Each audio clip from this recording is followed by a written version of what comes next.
I'm glad to have the opportunity to talk to you. I'm just going to set up my screen share for the presentation, so that will just take a couple of seconds, I think, I hope.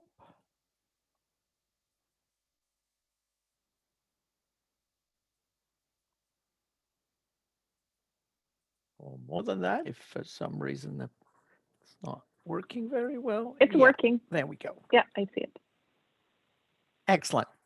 Okay. I'm going to talk to you today about some work that we've done at the Transition Accelerator on pathways to net zero. And this is the report that came out almost a month ago now, called Pathways to Net Zero, a Decision Support Tool. So I'll take you through it, and then hopefully we can have a fruitful discussion afterwards. So I'll start off with what makes this report different.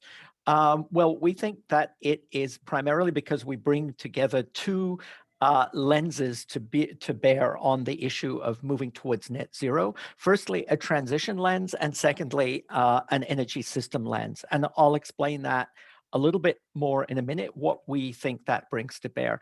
The report is quite practically oriented and develops a particular assessment methodology for assessing pathway elements. And I emphasize that it's elements, so these are bits that you combine into a pathway, not a whole pathway.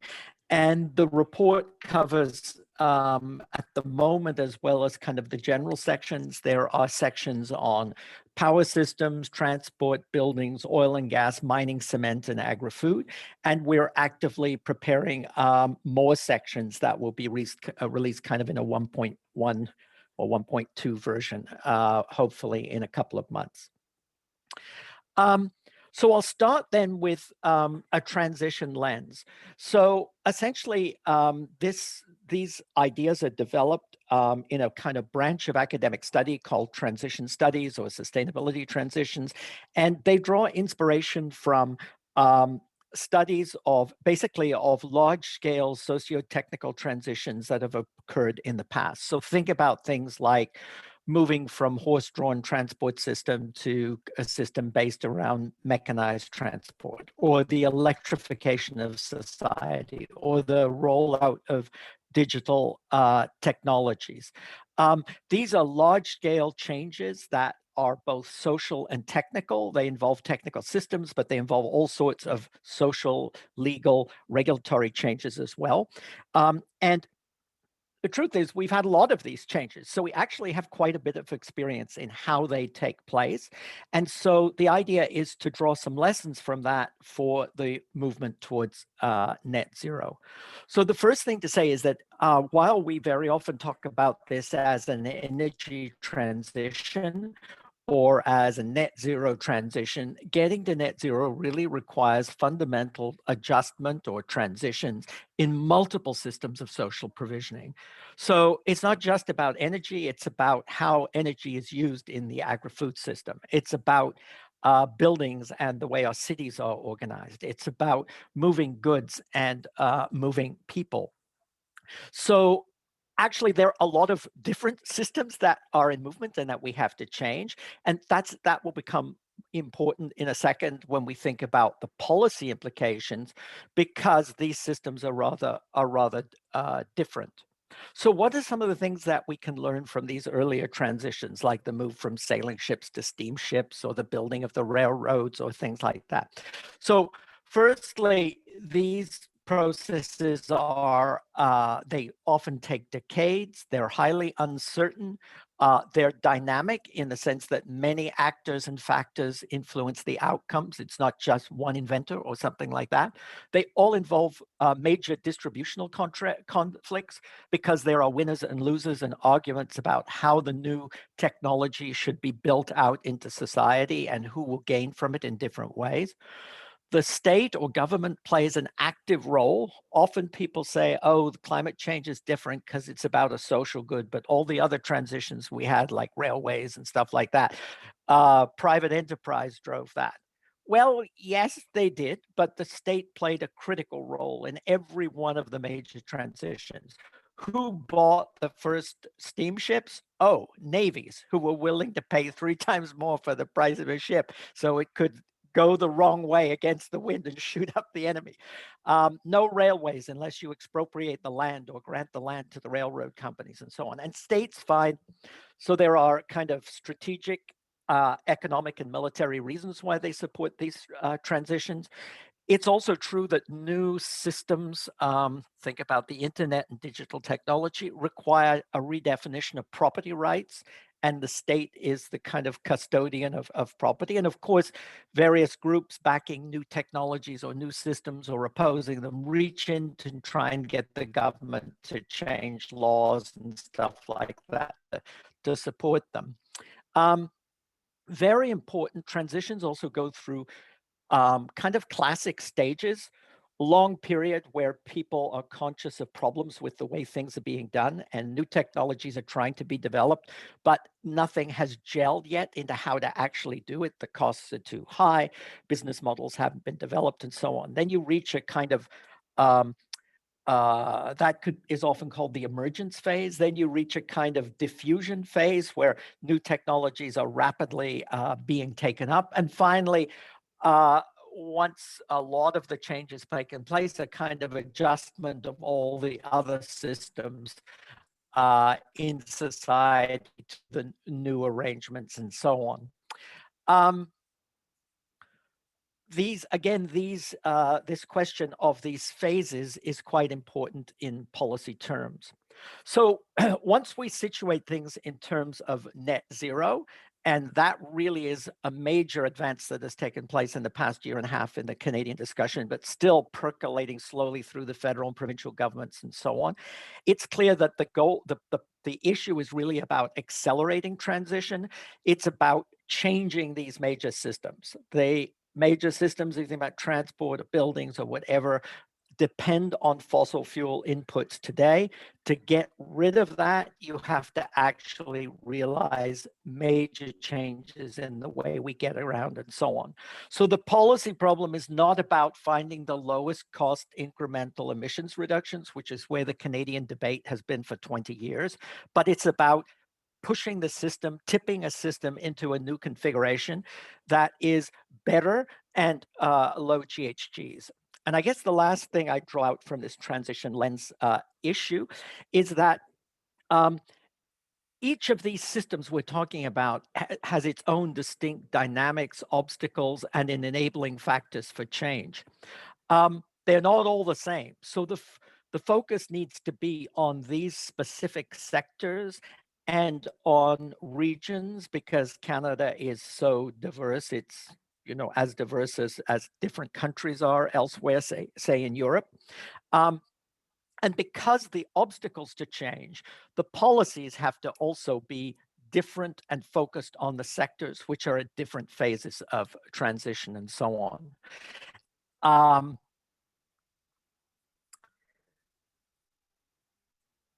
Okay, let's move along, hopefully. Whoops. So what are some of the things I draw out from the energy lens?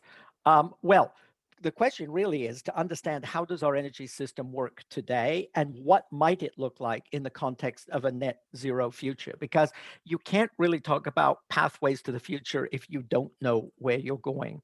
So these are two schematics taken from this one on the next slide, taken from the report that tried a very high level to capture what is the current energy system and how might it look in the future.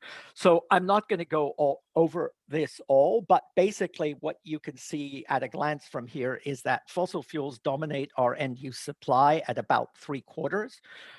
Electricity comes next, supplying about 20% of final energy. That fossil fuels are this great big thing up there, that 60% of it's exported. And the little clouds show how much greenhouse gases come both from the production side and the end user side. So the big things are fossil fuel extraction and processing with about 1/4, transport with another 1/4, and then kind of 10, 11% buildings, industrial, and agri-food.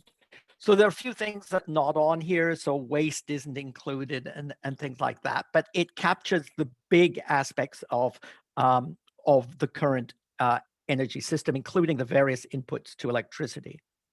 So this is a conceptual map of a net zero energy system. Now, there are no percentages, and because a lot of that is unclear, but what is clear right away is that electricity is going to expand considerably, with generation coming from various things, including new renewables, maybe nuclear. Hydro is already built out. Biofuels gets bigger, and probably we need some other net zero emission fuels. Hydrogen might be some other energy carrier. So you see the fossil fuel sector is kind of grayed out in the left-hand area. It's shrunk dramatically, and anything that's going on there is happening with CCS and offsets. And remaining exports either have to be net zero produced, or they have to be hydrogen or electricity or alternative net zero carriers. So this gives you a very broad conceptual idea of what such a net zero system would look like. But what we don't know, and what's deliberately left vague, is the relative size of all these pieces, which will depend on a lot of things, including the relative development of the technologies and the costs, social and political choices, and so on. So more or less wind, hydro, biofuels, nuclear, how much electricity, how much hydrogen, centralized versus decentralized elements, the scale of the residual fossil fuel industry. Is there negative emissions? And if so, how much? All those things will be sorted out in practice over coming decades. And yet this already gives us a little bit of an idea of where we need to go. So the notion of pathways brings together this energy system and transition approach. So how do we understand pathways? We think of them as not just like a trend line on a graph or like heat pumps for housing in Ontario. That's not a pathway.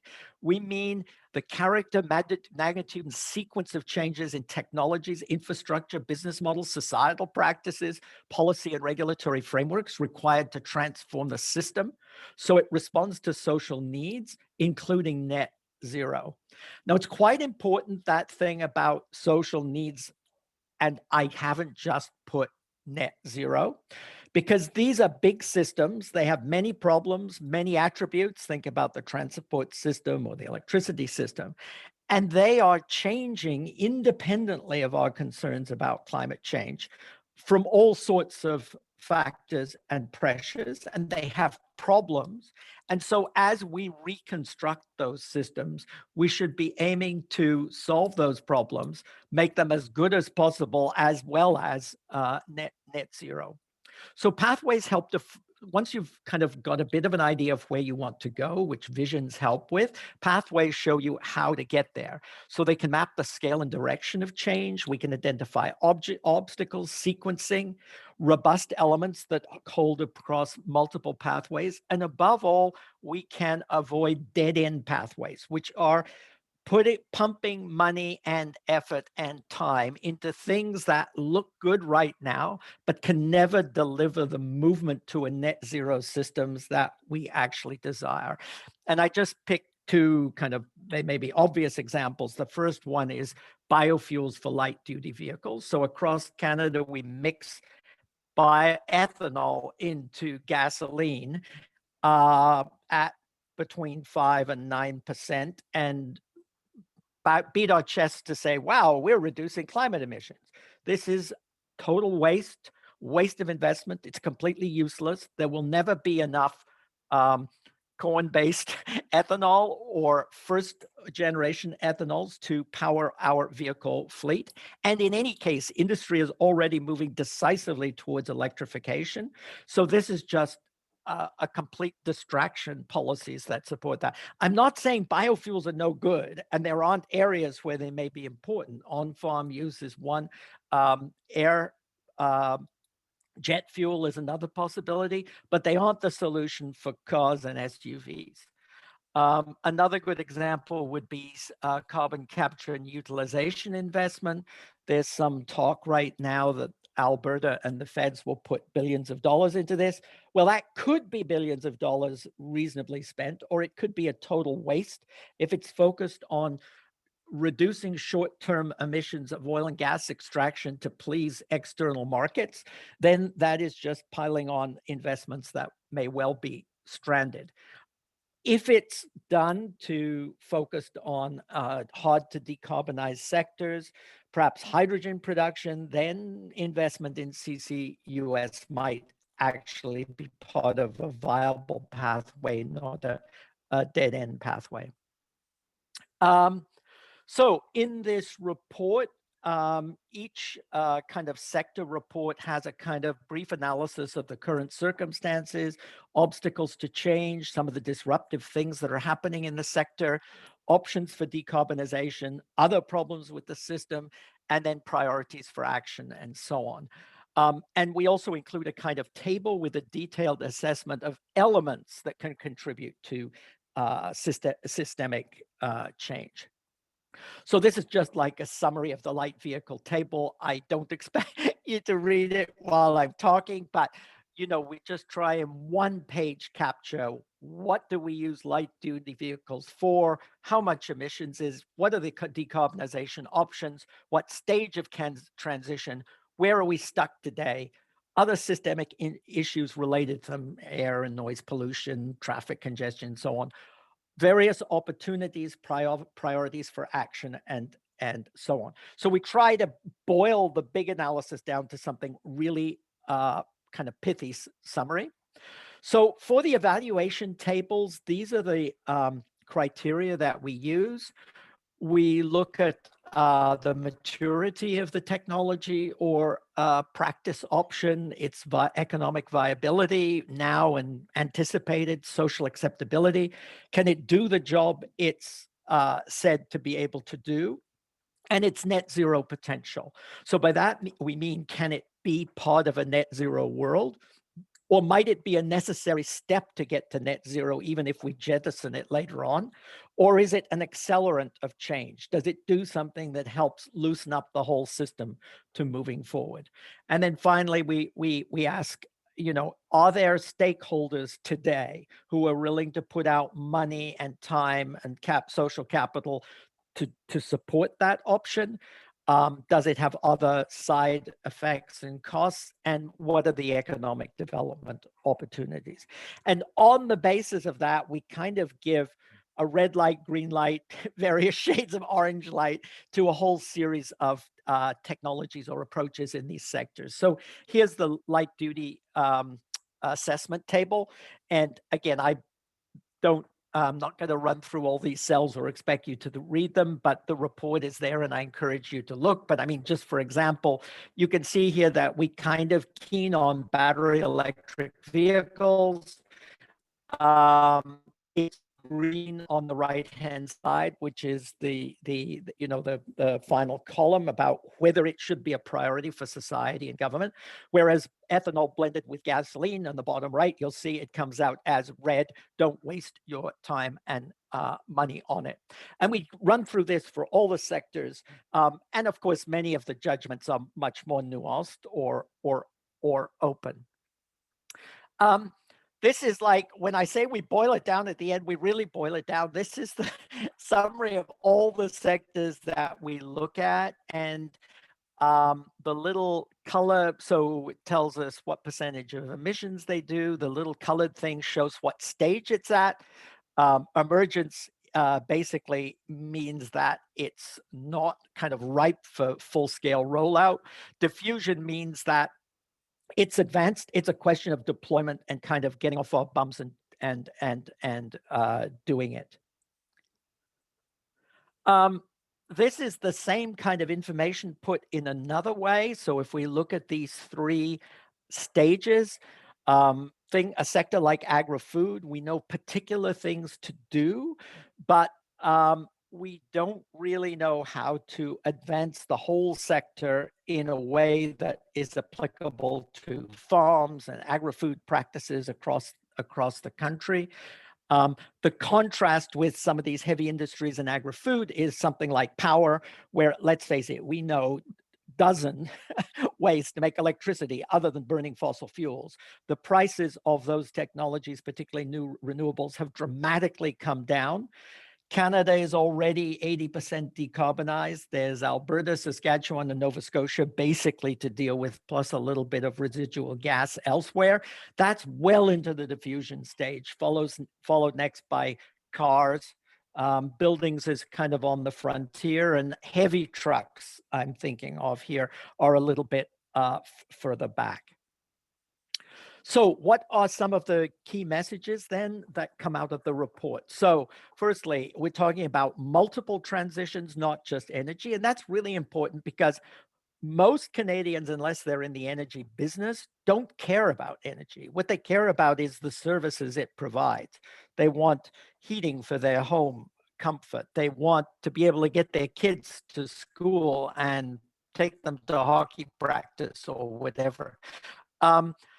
So it's important to see that we have to engage with the substantive goals and aims and desires associated to these various systems as they move towards net zero.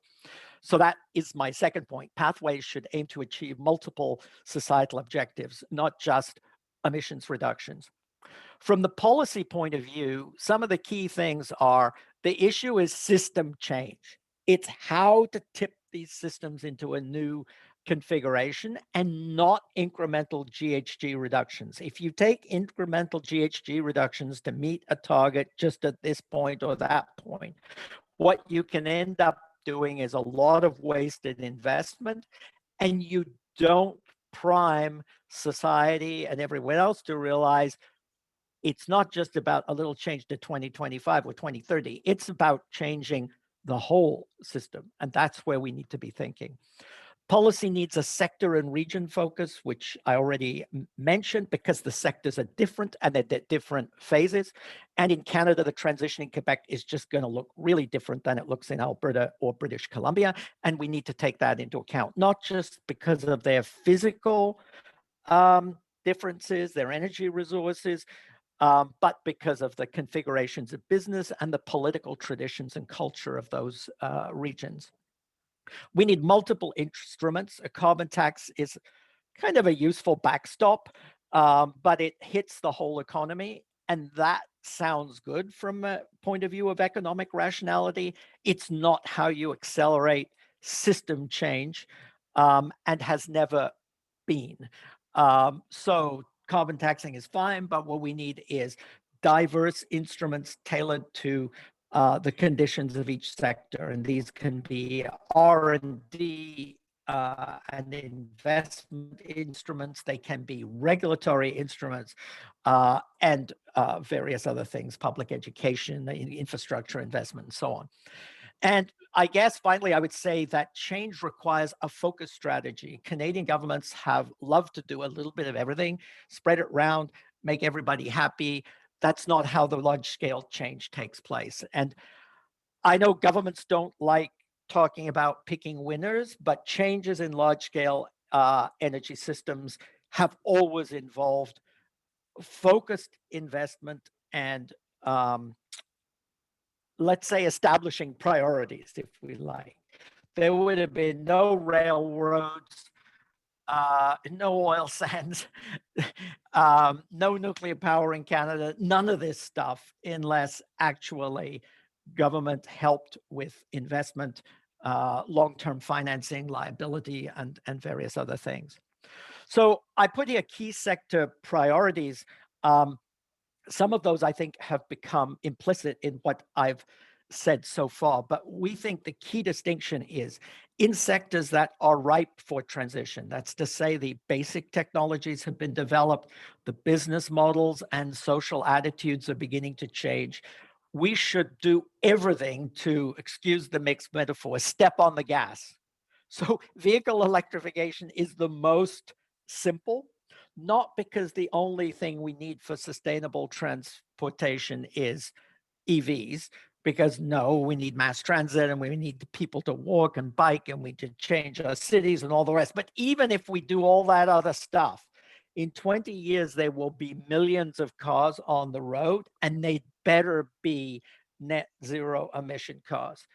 So here is an area where government could actively accelerate that. This change is inevitable. It's going to happen. The world industry is moving that way. Many governments have announced phase out for the sale of internal combustion engine vehicles already. But we could stretch that out to 30 years, or we could do it in 10 to 15 years. And which choice we do makes a huge difference for the climate and for also the Canadian economy, because the future of the auto industry is electric, but most of Canada's auto industry makes internal combustion engine cars, and often the biggest gas guzzling models for the American market. All those plants are doomed. They're finished. They have 5 years, 10 years life. You know, you could bargain it to 12 kind of thing. The only way there's an auto industry in Canada in 15 years is if we go in heavy now, supporting industrial policy for a net zero value chain. This is an example where the government has a window.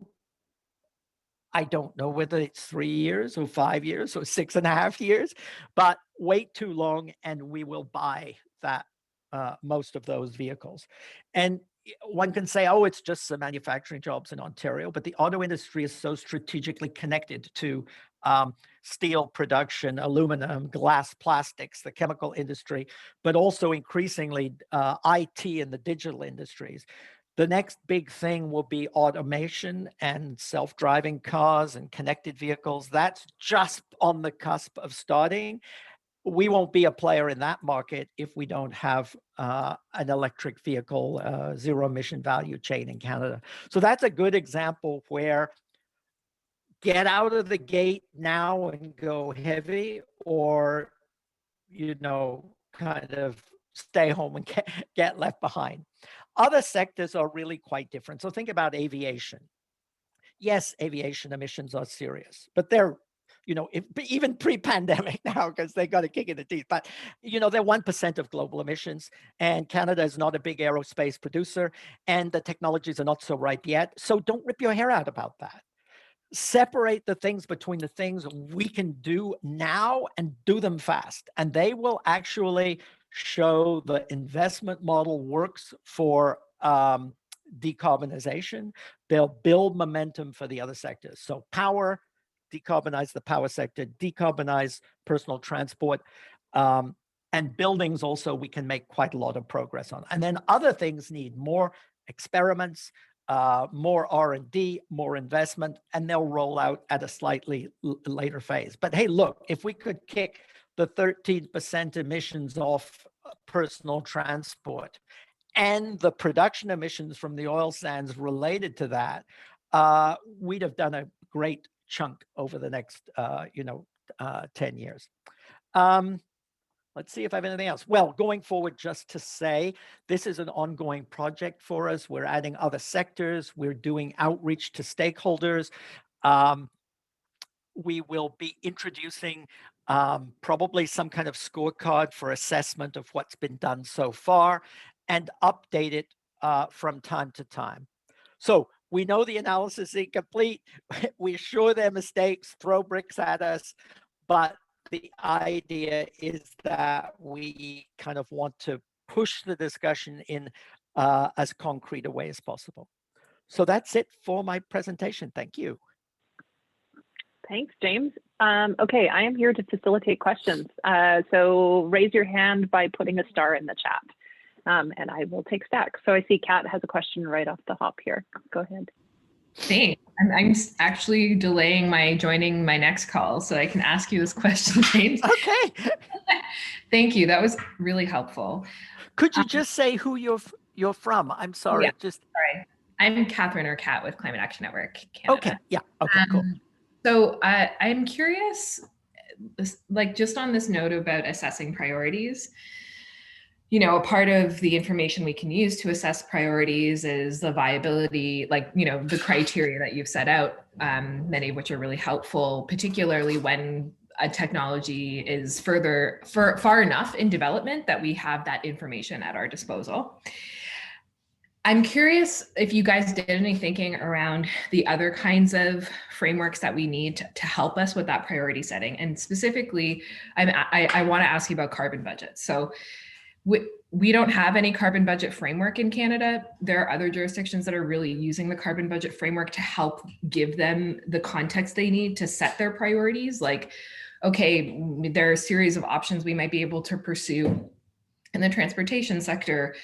If we pursue one option over another, it maybe reduces the amount of carbon budget we have left over to do something in the building sector, for instance, right? And so it helps kind of give that, it makes explicit some of the implicit elements of the decision making that we're using here. So yeah, would just be curious to hear whether you guys thought about that and if you feel like that's missing in the Canadian context. So I definitely agree that carbon budgets can be useful. And obviously the UK is the country that I think is most explicitly, because they've incorporated those budgets actually into the role of the climate committee, and they have to go to parliament and things like that. So I think they can be a useful, definitely can be a useful policy tool. How did we get around not having doing a carbon budget in order to do this? And what I would say is this: we work from the rule of thumb that all sectors have to go to zero.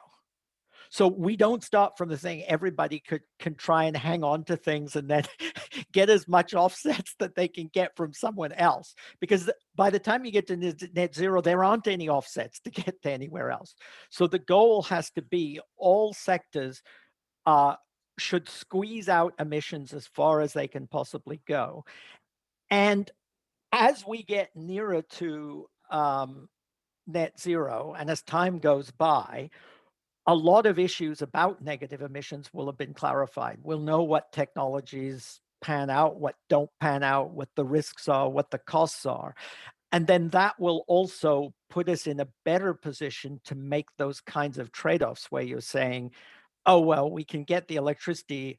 So far, we're going to use biofuel with CCS, so we'll get the electricity system negative, but then heating or buildings or some other thing, well, the cement industry, we realize we're still stuck at 2% emissions or something like that. But for now, rather than people thinking about how do we game the thing and we're going to get to net zero, but oh, look at our net zero plan, actually we're going to be buying offset, forget all that rubbish. Drive your actual real emissions as low as you possibly can. And that, we have a decade, a couple of, and more to sort out that. So that wasn't an argument against the carbon budgets. It was just explaining kind of how our rule of thumb for now. Does that help? Okay. Thanks. Okay, any other questions that anybody has yet? And Kat, you asked the very one that I had in mind too. I was also curious about how carbon budgets fit in here, so that was really helpful. Karine. Hello, my name is Karine Pirafi. I work for Independent Senator Rosa Galvez. I had the great pleasure of being able to print a part of your report. Home printers have limits that office printers don't have, and I don't have an office printer. So I apologize if it's somewhere else in the report, but and just to say, it was music to my ears that the political economy of Canada was hinted at as a big challenge. The oil and gas industry's enormous influence on how we make public decisions is identified there. And I'm just wondering, trying to follow up on Kat's question in terms of tools to try to make a rational argument about, when I look at your assessment tables, I was like, oh, I see that maybe we should prioritize less oil and gas because there's less dark green squares than other sectors, but that was quite subjective. So I was just wondering, is there either in your study or in the knowledge out there comparisons of opportunity costs for greenhouse gas reductions of these different sectors? So like on one hand, we have a picture of, well, maybe we still have an oil and gas sector if it uses carbon capture and storage and is all burnt to make hydrogen, and whatever's burnt gets back to storage. So like So that's one way of reducing emissions versus, and how much would then that cost per joule to make that energy, let's say, versus a wind panel versus the cost of the joule that's not emitted. Is there a comparison across sectors of maybe those costs? So there are different studies that compare costs across sectors, but they are, well, how much faith you put in them is an open question. And that is because we're talking about hypothetical costs 30 years in the future. And costs 30 years in the future are not independent of economic and political decisions taken today. Because if you throw money at large scale at a technology, you can transform its cost curves. Not all technologies, it depends on their maturity, but particularly emerging technologies. So look how the feed-in tariff in Germany, basically German taxpayers financed the build out of China's solar industry, which crashed the price worldwide. So we're now going to go through the same with electric vehicles. And Norway's kind of shown the way, but other rich jurisdictions will push that and accelerate it to the point that those vehicles, I mean, already their lifetime cost is lower than internal combustion engine vehicles very often, but soon just the purchase price will actually be below those. You see, we approach it, so this is an interesting thing because the Institute for Climate Choices has put out a report recently on net zero. And at the heart of their report is a modeling exercise, which is based on allocating, assume net zero, and then allocate supply, stuff on the supply side and technologies according to estimates of lowest cost. So you play with those costs and you can end up with a system. One possible scenario is half our oil and gas, half of our transport system is supplied by oil and gas in 2050 because we're doing huge scale air capture and negative emissions that's sucking all that out. The question we think it kind of is more important is really to focus on what needs, thinking about and assessing the actual technological and economic trajectory in those sectors. So put it this way, coal is finished as a generation technology in Canada. I don't care if it's like they pay you to take it, it's finished. Oil and gas industry is going to be under continuous cost pressure because we are a high cost producer, because we have high emissions profile, and the world demand of oil will peak. So North American demand is already peaked and is going down. The world demand will peak and go down. So they'll be playing, constantly trying to put more money into a declining market. And so that's why in the transition table for the oil and gas, we're a little bit pessimistic. I mean, we kind of green lighted quite a few things. They can try it, but we say it's rare that the old technology sector gets ahead enough of the curve that it ends up on top. And right now, the Canadian sector isn't at the head of the curve. European companies are ahead of the curve. I don't know if that partly answers your question, but your question is very complicated. I mean, it leads to lots of interesting things. So I'll stop there. Just maybe you could come back or other people can ask. Tika, it's up to you. Thanks so much. So there are a couple of questions here in the chat too. Jamie Kirkpatrick, who's with Blue Green Canada, asks about the recent funding announcements in the Canadian auto sector around building zero-emission vehicles in Canada and what's needed to address this low-hanging fruit in GHG reductions. There's Jamie. Jamie, was there anything you wanted to add to that? No? Okay. And then there's also a second question here from Patrick. I'm just doubling these ones up because we have a narrow window of time remaining. So Patrick works for Shift Action for Pension, Wealth, and Planetary Health. I think I got that name right. They work on advising pension funds and pension reform.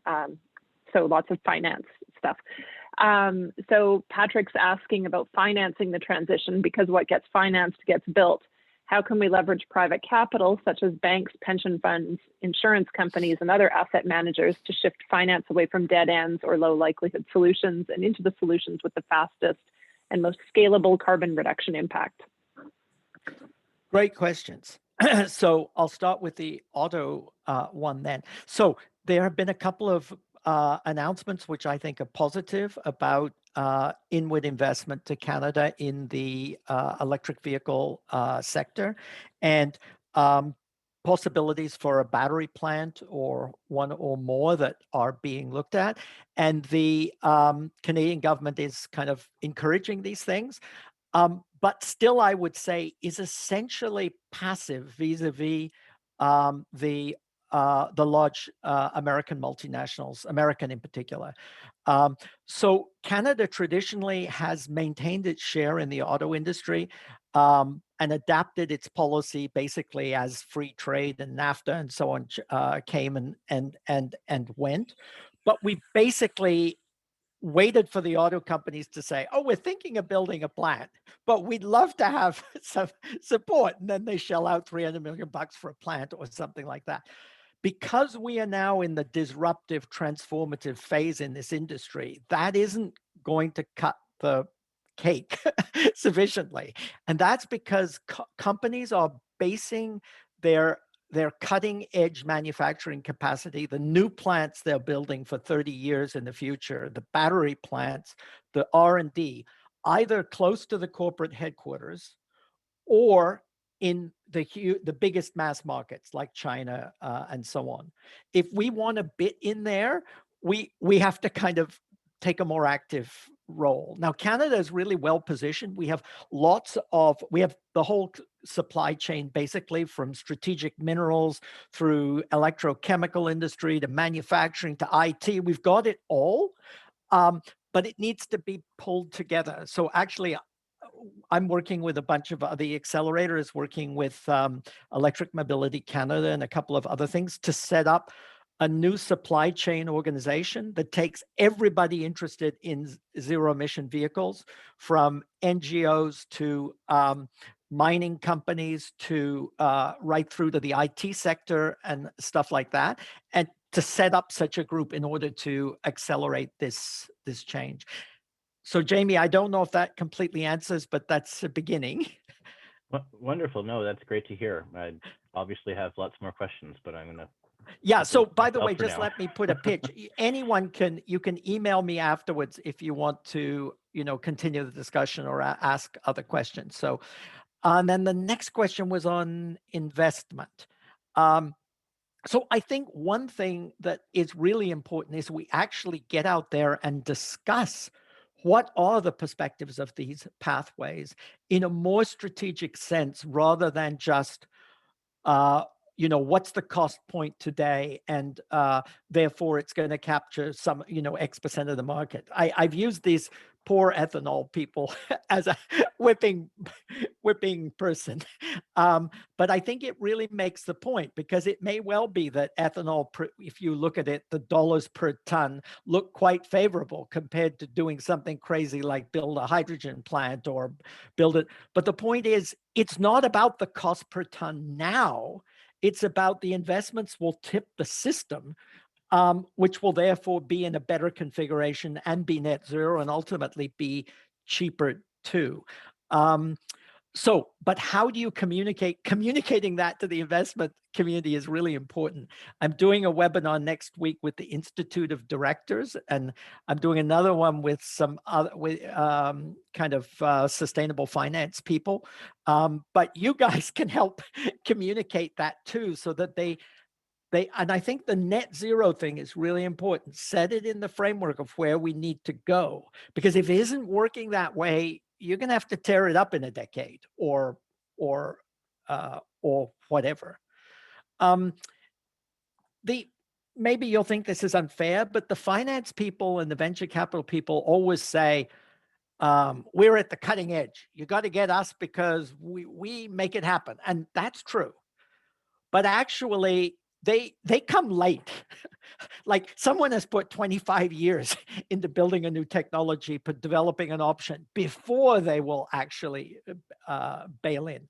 So it's great that they bail in, and I absolutely need them. One area I think where you could make immediate gains is in the building sector, where if we could develop mechanisms to finance mass retrofits, that are linked to municipal funding, mortgages, and things like that, we could make rapid progress.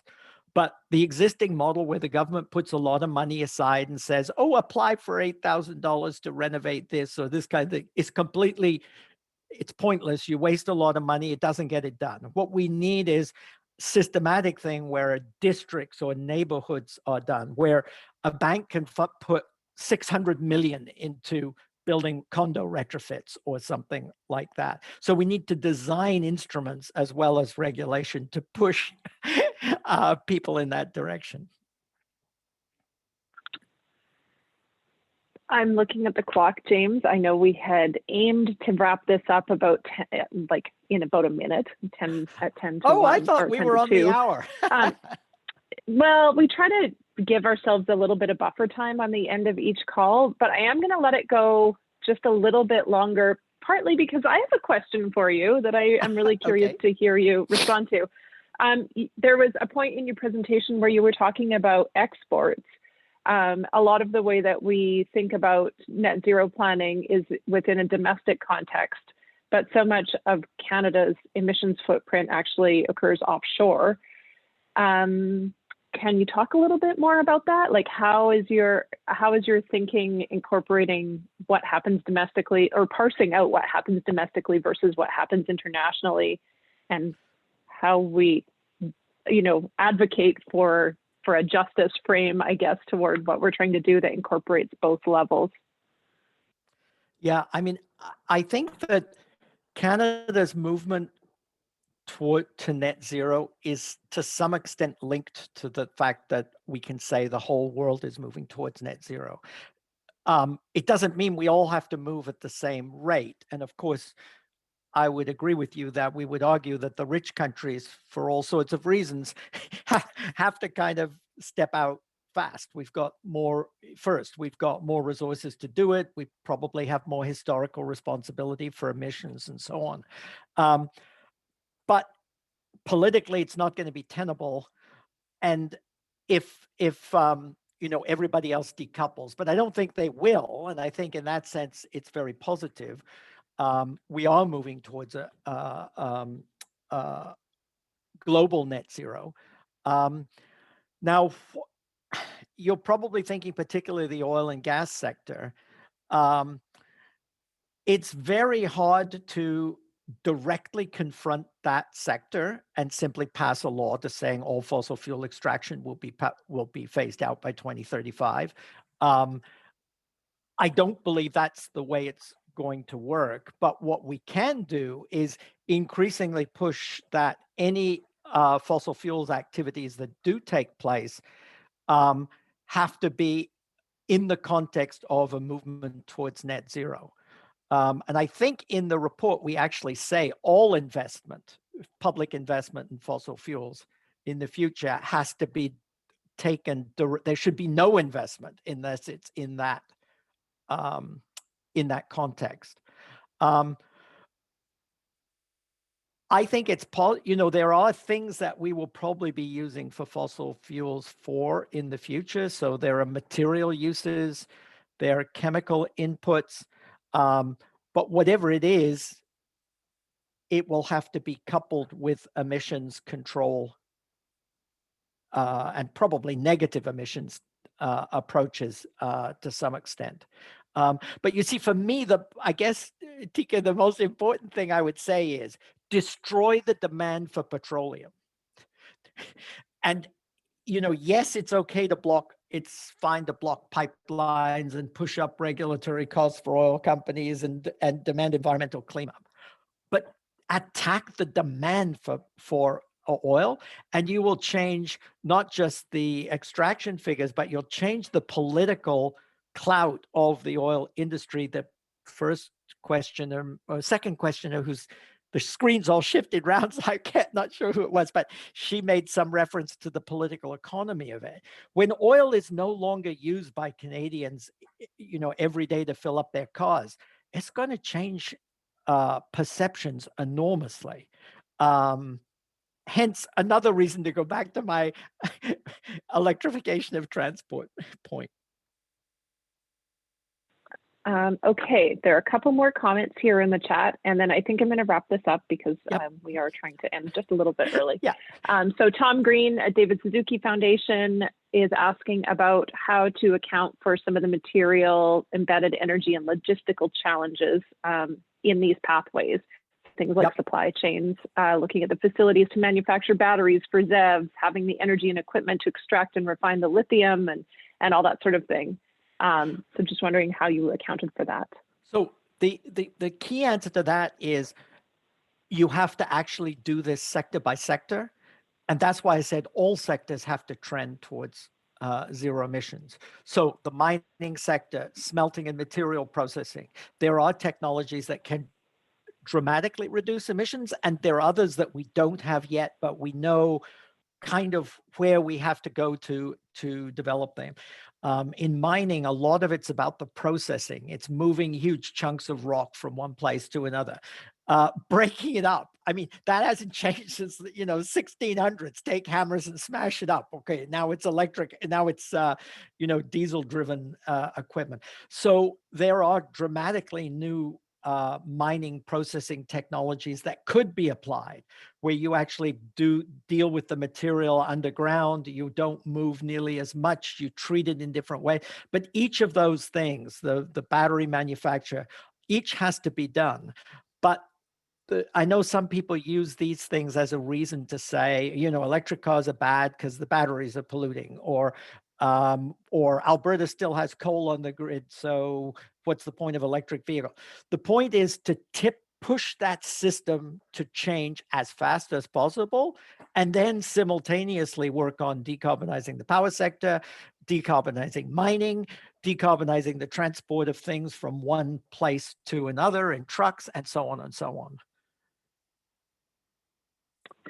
One more, or we're done? I think we better wrap it up. Okay, that's fine. I do see Peter's comment in here that relates to buildings, and it's yet another example of a really good place to dive into some of this transformative work. But thank you so much for joining us today, James, and for sharing this report with all of us. Do you want to put your email address in the chat quickly? I'll leave the Zoom link open for a minute.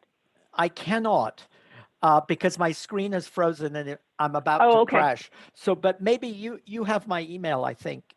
Yeah, so we'll just share it with a link to the recording. So we'll send out an email afterward and include your email in that so that people can follow up directly with you. Lots of really good conversation here and lots of stimulating thoughts. So thanks again, everyone, for joining. Have a great rest of your day. Thank you. Bye-bye. Okay, bye.